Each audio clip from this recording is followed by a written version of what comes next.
So today I'm going to be painting these falls. I keep wanting to call them rapids, but they're not. They're falls. So I've called this piece Sunlit Falls. Photo reference is by Ildiko Fegyveres. Please excuse me if I said that name wrong. I'm working on the Pastelmat paper here in the anthracite color, and the size is 22 centimeters by 23 centimeters. So I've been moving house, so I've been out of action for 3 weeks. This is the first piece I've painted in 3 weeks, which is a first time since I started pasteling 3 years ago. It felt so good just to get some pastel in my hand and onto the paper. So I wanted something looser, something that wouldn't have loads of details, something where I could just literally put on some pastel strokes. And I figured straight away I usually go to a landscape. I find landscapes lend themselves well to painting slightly looser style. What do I mean by that? What I mean by that is that I'm not getting every single little detail in, and I'm using the pastel to make certain strokes and marks on the paper. So used an array of pastels in here. We got Sennelier, Unison, and Mount Vision. There's a particular Mount Vision that is just phenomenal. I absolutely love it. It's called Yellow Purple, and it's this beautiful, how do you describe it? It's like, well, you'll see it. I use it in the foliage towards the middle of the painting. I may reference to that actually when I actually use it. Might be more helpful. But anyway, usually I tape all 4 sides of my painting.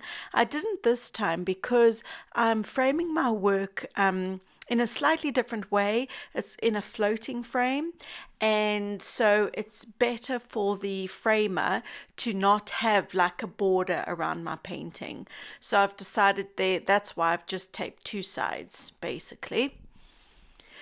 So what I wanted to achieve with this was exactly what you see in the photo reference, is that bright height of middle of the day sunshine.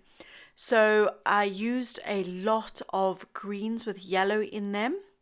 I also used white, and I used a lot of blue violets for the shadows, because I find that purples and yellows work really well together because they're opposites on the color wheel. So I really incorporated some purples in the water, and like I said, lots of yellow in the green foliage. Then if you look at the photo references, this beautiful dark turquoise.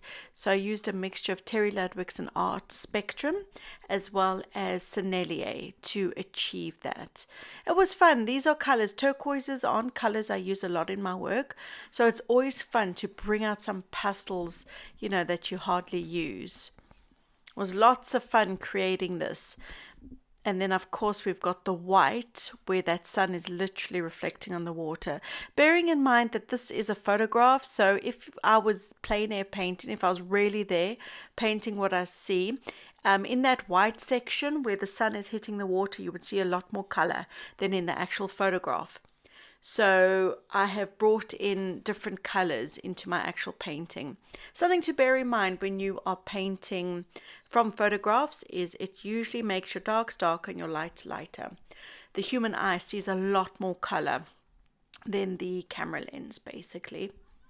So working as always dark to light, making sure that my darks are dark enough. If my darks weren't dark enough, then the impact of that sunshine sparkling on the water wouldn't be happening. It would be far less impactful.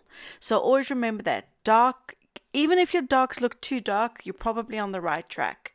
You can always lighten a dark, but if you want something very dark and then you started off with a light, it's much harder to go the other way. So get your darks in there and you can easily put the lights on top of that. And like I said, that contrast is exactly what I was looking for, and that's what's going to make the water sparkle. Thank you for watching. I hope you've enjoyed this. Till next time. Bye for now.